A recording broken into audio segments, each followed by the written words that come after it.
नमस्कार दोस्तों, civil services PMI academy में आप सबका हार्दिक स्वागत है। मेरा नाम है शशि रंजन और आज के इस वीडियो में हम चर्चा करेंगे प्लासी की लड़ाई के कारण एवं परिणाम पर। दोस्तों, प्लासी की लड़ाई से संबंधित इसके पहले की वीडियो में आप पूरी पृष्ठभूमि और प्लासी की लड़ाई के दिन क्या हुआ वो सब समझ गए होंगे। यदि आपने वो वीडियो नहीं देखा है तो आपसे आग्रह है कि वो पुराने वीडियो को पहले देखें। चलिए अब आगे बढ़ते हैं, लेकिन आगे बढ़ने से पहले दोस्तों आपसे रिक्वेस्ट है कि प्लीज हमारे चैनल को सब्सक्राइब करें और अपने दोस्तों के साथ शेयर करें। ठीक है, अब आते हैं प्लासी की लड़ाई के कारणों पे। दोस्तों, प्लासी की लड़ाई के कारण एवं परिणाम ये दो ऐसे टॉपिक है ना जो यूपीएससी या स्टेट पीसीएस या किसी और एग्जाम में जहां आप रिटर्न लिख रहे होते हैं वहां पे इजिली पूछा जाता है। अक्सर पॉइंट वाइज पूछ देता है कि आप बताइए इसको पॉइंट वाइज कारण एवं परिणाम को। आप आलोचनात्मक टिप्पणी करें वो अलग चीज होता है, लेकिन आपको पॉइंट वाइज पता होना चाहिए कौन कौन से मेन पॉइंट्स है। मैंने अब तक के वीडियो में जो चर्चा किया उसमें से कुछ और ये वाले पॉइंट्स आप नोट करिए। पहला जो है प्लासी की लड़ाई का कारण वो है मुगल सत्ता का कमजोर होना। दरअसल अगर आपको याद होगा कि जहांगीर के समय से लेकर औरंगजेब तक मुगल इतने मजबूत थे कि कोई भी ईस्ट इंडिया कंपनी का अधिकारी उनसे डायरेक्ट भूमि वाले हिस्से में डायरेक्ट दखल अंदाजी करने का सोचता भी नहीं था। इवन औरंगजेब ने तो उनको भगाया भी था, है ना। आपको याद होगा अगर 1686 वाला युद्ध, तो उसको ध्यान करिएगा। तो मुगल सत्ता यदि कमजोर नहीं होता या कमजोर नहीं होती तो फिर क्या होता। दरअसल मुगल शासक अगर मजबूत होते, अगर उस समय फर्रुखसियर या बाद में मोहम्मद शाह रंगीला या हम कहें आलमगीर जी थे, ये सारे शासक अगर मजबूत होते औरंगजेब की तरह, भले ही वो शासक क्रूर हो या कैसा हो उस पर हम नहीं जाएंगे, अगर वो मजबूत होते, मजबूत मतलब उनका अपना साम्राज्य पूरी तरह से एक तरह से कहें केंद्रीकृत होता, आगे से ऊपर से नीचे तक एक तरह से कहें पूरी तरह से पूरा उनका एक सिस्टमेटिक शासन होता, तो शायद अंग्रेज हिम्मत नहीं करते प्लासी की लड़ाई की। और लेकिन क्योंकि मुगल सत्ता कमजोर थे, मुगल शासक कमजोर थे, बंगाल में नवाब जो था वो मुगलों से कंफर्मेशन लेटर लिया करता था, तो ये एक बड़ा कारण है अंग्रेजों के मनोबल के बढ़ने का। उनको पता था कि बंगाल के जो शासक हैं उसका अपना प्रतिद्वंदी मिर्जाफर भी है, कई ऐसे और भी लोग हैं जो बंगाल के शासक को नापसंद करते हैं। तो ऐसे में अंग्रेजों को एक पूरा का पूरा एक खुल्लम खुला राजनीतिक परिदृश्य मिला जहां पे वो दखलंदाजी कर सकते थे। तो ये था एक मुगल सत्ता का कमजोर होना। दूसरा, ईस्ट इंडिया कंपनी की स्थापना। दोस्तों, इस पॉइंट से भले ही आप डिसएग्री करें तो आप मेंस में नहीं भी लिखेगा, बट मैं ये मानता हूं ईस्ट इंडिया कंपनी की जब स्थापना हुई थी 31 दिसंबर 1600 को, तो उसी समय उसका ये षड्यंत्र रचा जा चुका था कि पहले कंपनी व्यापार करने जाएगी, फिर उसका काम होगा धीरे धीरे छोटे छोटे युद्ध लड़ना और साम्राज्य विस्तार करना, और फिर वहीं के पैसे से व्यापार करना और मुनाफा कमाना, और साथ में फिर जो ड्रेन ऑफ वेल्थ दादा भाई नौरोजी ने कहा है एक तरह से भारत को लूटना। तो ये चीज 31 दिसंबर 1600 को ही इस साजिश पूरे षड्यंत्र की रचना कर दी गई थी। तीसरा मुद्दा है दस्तक का दुरुपयोग। आपको पता होगा फर्रुखसियर ने 1717 में अपने फरमान में दस्तक जारी करने का भी ईस्ट इंडिया कंपनी को अनुमति दिया था। बाद में कंपनी के कर्मचारी अपने निजी हितों के लिए या फिर वो घूस लेकर जो स्थानीय व्यापारी थे उनको दस्तक देना जारी कर दिया। तो इस दस्तक का जो खुल्लम खुला दुरुपयोग हुआ अलीवर्दी खां के समय या सिराजदौला के समय, तो ये बेसिकली रोकने का भी कोशिश की, लेकिन वो उसमें कामयाब नहीं रहे। आपको अलीवर्दी खां का वो स्टेटमेंट याद करिए जो मैंने पिछले वीडियो में बताया भी था कि ईस्ट इंडिया कंपनी उस मधुमक्खी के समान है जिसको न छेड़ा जाए तो शहद देगी और छेड़ा जाए तो काट काट कर मार देगी। दस्तक का दुरुपयोग ऐसा था कि उसको पता था इसको छेड़ेंगे ना तो काट काट के ये लोग मार देंगे। दैट्स वाई ये वाला रीजन एक वैलिड रीजन था ईस्ट इंडिया प्लासी की लड़ाई के कारण का, क्योंकि इसी से ही सिराजदौला इससे भी चिढ़ा था। अगला जो मेन मुद्दा है वो है संप्रभुता का मामला। दोस्तों, संप्रभुता को इस सेंस में समझिए कि बंगाल का नवाब अपने पूरे बंगाल के इलाके में चाहता था कि मेरा एक छत्रराज हो। वो बंगाल का नवाब तब कहलाता ना जो बंगाल की सीमा में, बिहार बंगाल उड़ीसा की सीमा में जितने भी टेरिटरी हैं, जितने भी क्षेत्र हैं, सब पे उसका नियंत्रण हो, उसका अधिकार हो। अंग्रेज कासिम बाजार की फैक्ट्री, फ्रांसीसी उधर चंद्रनगर, अभी अंग्रेजी की बात करते हैं, कासिम बाजार की फैक्ट्री, फोर्ट विलियम, कलकत्ता के आसपास का जो इलाका था गोविंदपुर, सुल्तानाटी, कालीघाट, जमींदारी ले चुके थे। तो इन सब इलाकों में खासकर कासिम बाजार की फैक्ट्री में जब गया निरीक्षण करने सिराजदौला, या फिर अगर कहें ये वाला मामला क्या नाम है फोर्ट विलियम वाला जहां वो किलेबंदी करने लगे थे, तो अंग्रेजों ने एक बार सिराजुद्दौला को यहाँ तक कह दिया कि आपकी सत्ता, आपकी संप्रभुता वहीं खत्म हो जाती है जहां पे हमारी सीमा शुरू होती है। तो एक ही सीमा में, एक ही एरिया में दो संप्रभु शासक कैसे रह सकते थे? तो एक तरह से कहें, दो संप्रभुता का दावा करने वाले दो अलग अलग एंटिटी कैसे रह सकते थे? तो ये एक बड़ा मामला था। अब आते हैं बंगाल की उर्वर भूमि पे। दोस्तों, अंग्रेजों को, जब अंग्रेज आए 1600 के बाद और उन्होंने जब भारत का पूरा आकलन किया, तो वो सूरत में भी फैक्ट्री स्थापित किए, फोर्ट सेंट जॉर्ज में भी किए, बाद में 1651 में हुगली में भी किए। अब आप बताइए कि उन्होंने सूरत में पहले फैक्ट्री स्थापित करी, तो वो सूरत से ही क्यों नहीं भारत के बाकी हिस्सों में कब्जा करना शुरू किया? उन्होंने फोर्ट सेंट जॉर्ज में जब किया, यानी मद्रास वाले इलाके में, तो वहां से क्यों नहीं वो उत्तर की तरफ बढ़े? वो बंगाल में ही क्यों उनको उर्वर भूमि नजर आई? तो बंगाल में बेसिकली दोस्तों दो चीजें थी। पॉलिटिकल जो इनस्टेबिलिटी थी वो तो हर जगह था। बंगाल में क्या था? बंगाल की भूमि बहुत उर्वर थी। उस समय मैंने पहले ही बताया था, भू राजस्व आय का एक बड़ा जरिया था। और बंगाल की उर्वर भूमि, खासकर जितना गंगा गोदावरी वाला, गंगा और हुगली वाला जो नदी, और उधर आप कहें ब्रह्मपुत्र वाला, तो गंगा, हुगली, ब्रह्मपुत्र, इन नदी घाटियों के इलाके इतने उर्वर थे, आज भी इतने उर्वर हैं कि वहां पे अन्न और अनाज कहें, चाहे वो खरीफ फसल हो या रबी फसल, इसका उपज इतना शानदार होता है कि अंग्रेजों को पता था इससे वो काफी ज्यादा भू राजस्व प्राप्त करेंगे। दैट्स वाई उन्होंने सबसे पहले बंगाल के इस उर्वर भूमि पर नजर डाला। सोचा कि यहाँ अगर हमारा कब्जा हो जाता है तो हम इजीली इसी राजस्व से अपनी सैन्य क्षमता को बढ़ाएंगे, यहीं के लोगों को अपना सैनिक बनाएंगे, कुछ ही अपने बाहर के यूरोप से कुछ लोगों को मंगाना पड़ेगा उनको सैनिक के तौर पे, और फिर हम धीरे धीरे सत्ता का विस्तार करते जाएंगे। हुआ भी सच में वही। ठीक कुछ साल बाद बक्सर की लड़ाई होती है और उसके बाद ब्रिटिश राज, या कहेंगे ईस्ट इंडिया कंपनी, फिर ब्रिटिश राज शुरू होता है। तो एक मुद्दा ये था। अब था एक जो सिंपल था मुद्दा, नवाब के दरबार में दखल अंदाजी। दरअसल दोस्तों, आपको याद होगा कि अलीवर्दी खां हो या सिराजुद्दौला, इन सब के दरबार में कई तरह के अंग्रेज ईस्ट इंडिया कंपनी डायरेक्ट दखल अंदाजी करने लगे थे। चाहे वो दस्तक के दुरुपयोग के मामले में हो, या फिर दरबार के जो षड्यंत्रकारी थे उनको अपने पक्ष में करना, षड्यंत्र रचना। इवन मीर जाफर वाला जो षड्यंत्र का कहानी था, जगत सेठ बंधु जो थे, या फिर जो ददनी सौदागर थे, इन सबको षड्यंत्र में शामिल करना। जब इन पे षड्यंत्रकारियों पे नवाब यानी कि अलीवर्दी खां या सिराजुद्दौला का कार्रवाई करता था, तो ये भाग के जाते थे अंग्रेजों के पास शरण में, उनकी फैक्ट्रियों में रुक जाते थे, छिप जाते थे। तो ये एक बड़ा मुद्दा था आपसी टकराव का। फिर आते हैं नवाब के राज्यारोहण के बारे में, यानी कि सिराजुद्दौला का जब शासन, यानी जिस दिन वो शासक बना, उसके दरबार में लोग नजराना लेके पेश नहीं हुए। और कायदे से जो मान्यता है कि जो भी उस साम्राज्य में प्रभावशाली लोग हैं वो राज्यारोहण के समय आएंगे, तो ये ईस्ट इंडिया कंपनी वाले नहीं गए, तो उससे भी सिराजुद्दौला नाराज चल रहा था। ये एक बहुत बड़ा कारण है कि माइनर कारण में आप पॉइंट वाइज में लिख सकते हैं। अंत में जो तत्कालिक कारण कहें जिसको, ब्लैक होल की त्रासदी। आपको याद होगा कि कैसे कलकत्ता पे जब आक्रमण होता है, सिराजुद्दौला खुद ही नेतृत्व किया था उस आंदोलन का, आक्रमण का।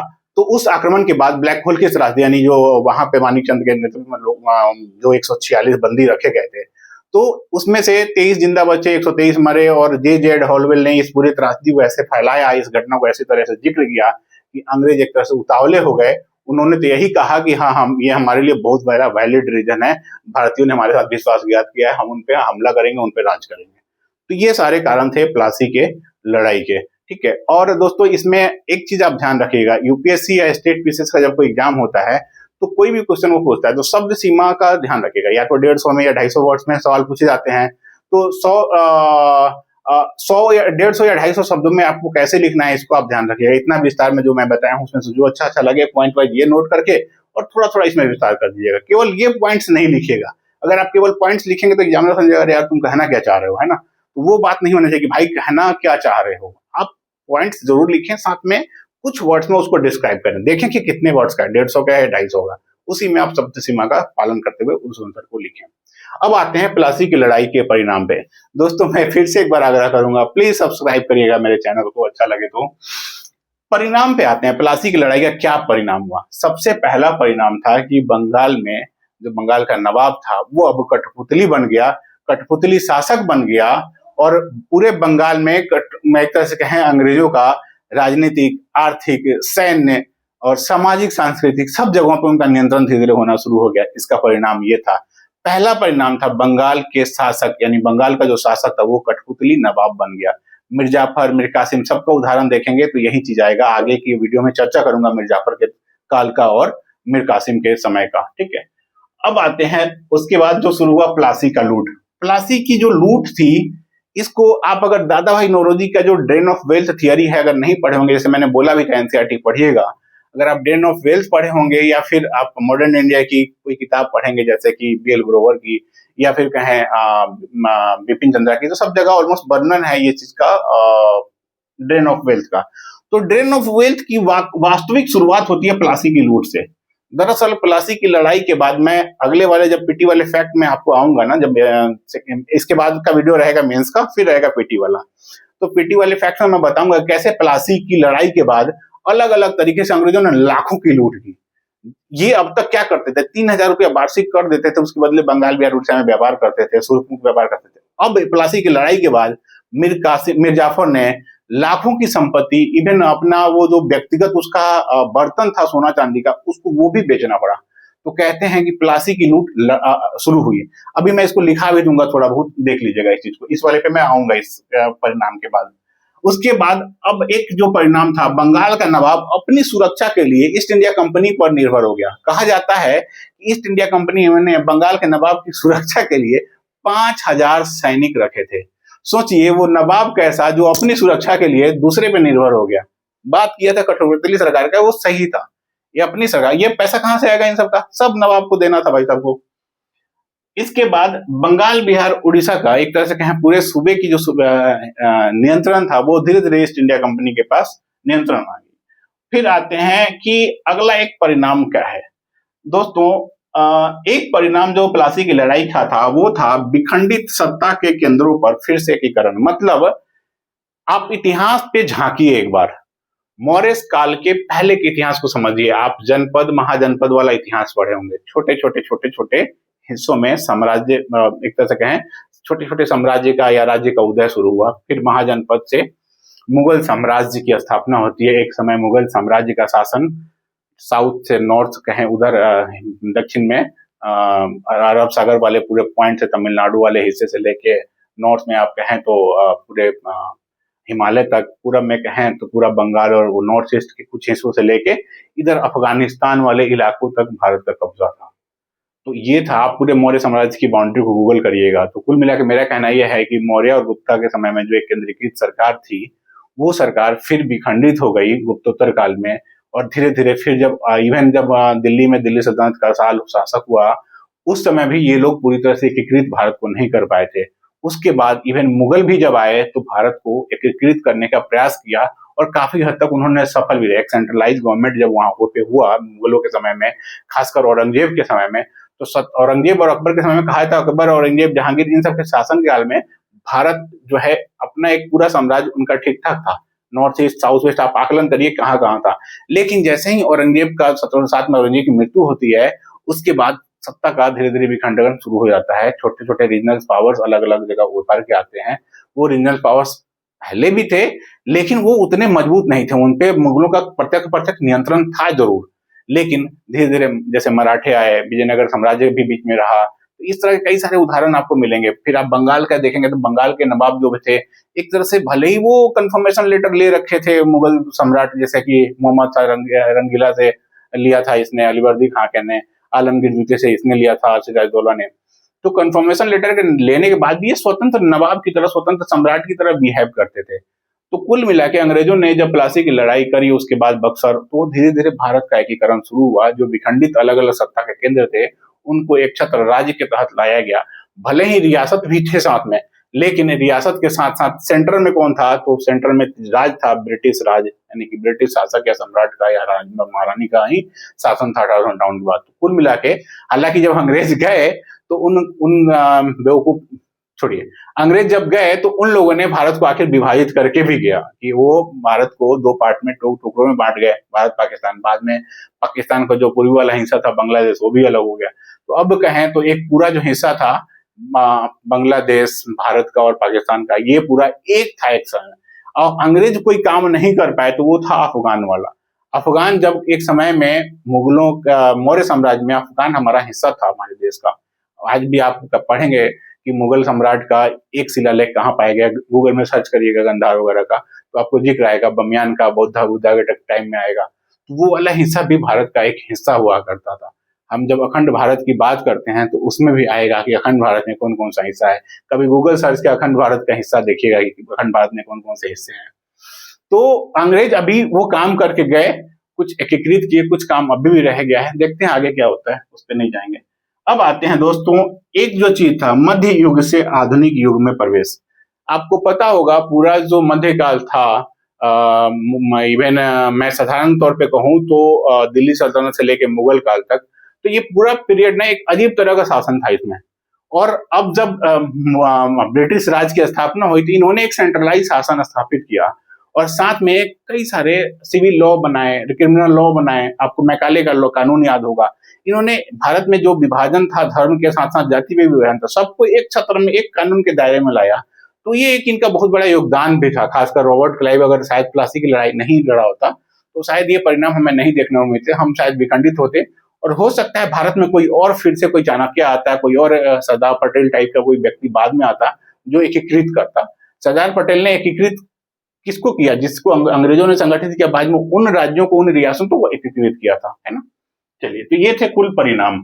अब आते हैं दोस्तों प्लासी की लूट पे, जो मैंने कहा कि इसको लिखा दूंगा आपको। चलिए, इसको कुछ आप नोट कर लीजिए। प्लासी की लूट क्या थी? दरअसल ईस्ट इंडिया कंपनी जो व्यापारिक कंपनी थी वो अब सैन्य व्यापारिक कंपनी बन गई। साधारण भाषा में अगर पूछा जाए आपसे मेंस में प्लासी की लूट का जिक्र करें तो आप पहला पॉइंट लिख सकते हैं कि कंपनी जो कि व्यापारिक कंपनी कहती थी खुद को, अब वो सैन्य व्यापारिक कंपनी कहलाने लगी, बन गई। और अपने सैन्य खर्चों के लिए कई बार बंगाल के नवाब पे उन्होंने दबाव, इवन जो सैनिक 5,000 रखे थे उसका भी खर्चा उन्होंने बंगाल के नवाब से उठाया। उन्होंने कई सारे जागीर एवं जमींदारियां प्राप्त की, है ना, तो ये भी लूट में आता है। साथ में मिर्जाफर से इन्होंने पहले ही समझौता किया था कि 1 लाख रुपया मासिक वो कंपनी को देगा, हर महीना 1 लाख रुपया कंपनी को देगा। आप याद करिए दोस्तों, 3,000 रुपया ईस्ट इंडिया कंपनी वार्षिक तौर पर देती थी। अब मिर्जाफर 1 लाख रुपया वार्षिक देने पे सहमत हुआ था, जो गुप्त समझौता षड्यंत्र हुआ था प्लासी के पहले उसमें, और उसने दिया भी। व्यक्तिगत उपहार वाला वो सब फैक्ट मैं लिखाऊंगा। अब इसके अलावा कलकत्ता के आसपास मिर्जाफर ने कंपनी को कई क्षेत्र दिए। ये ऐसे क्षेत्र थे कलकत्ता के आसपास, जो पहले इसके 38 गांव थे उसको छोड़ दीजिएगा। इन क्षेत्रों से सालाना 5 से 6 लाख की अलग से आय इनकी होती थी। ये सारे पैसे इकट्ठा करते गए बक्सर की लड़ाई के लिए। बहुत चालाक थे भाई साहब ये लोग, ठीक है। अब कुल मिला के इन्होंने प्लासी की लड़ाई के जो प्लासी की लूट थी उससे इन्होंने अपने आप को राजनीतिक और सैन्य तरीके से मजबूत किया, आर्थिक तौर पर मजबूत किया। जो अब कंपनी पैसे लेके आती थी, अब वो पैसा यहीं से इनको मिलने लगा सामान खरीदने के लिए, वापस इंग्लैंड भेजने के लिए। ये कार्रवाई यहीं से शुरू हो जाती है। तो कंपनी एक व्यापारिक कंपनी कैसे कहेंगे, एक तरह से कहें लूट वाली कंपनी बन गई थी प्लासी की लूट के बाद, ठीक है। और ठीक है, अब क्या है कि नवाब ने कई सारे करमुक्त इलाके दिए थे, व्यापार दिए थे, साथ में 24 परगने की जमींदारी भी दी, जागीर भी दिया। कलकत्ता में टकसाल स्थापित करने का इनको अनुमति दी। इन सब से इतना हुआ कि कंपनी का जो मनोबल है वो बढ़ता गया। तो ये सारे फैक्ट्स थे प्लासी की लूट के। इन फैक्ट्स में कुछ और फैक्ट्स हैं जिनको मैं पीटी वाले फैक्ट्स में बताऊंगा, उनको आप वहां से कोरिलेट कर लीजिएगा। ठीक है दोस्तों, आज का वीडियो यहीं समाप्त होता है। वीडियो अच्छा लगे तो आप अपने दोस्तों के साथ शेयर करिएगा। इस वीडियो अच्छा लगे तो लाइक करिएगा, हमारे चैनल को शेयर करिए। आपके शेयर करने और लाइक करने से दोस्तों काफी मनोबल बढ़ेगा। मैं बार बार रिपीट कर रहा हूँ, इस चीज को ध्यान रखिएगा। धन्यवाद, नमस्कार।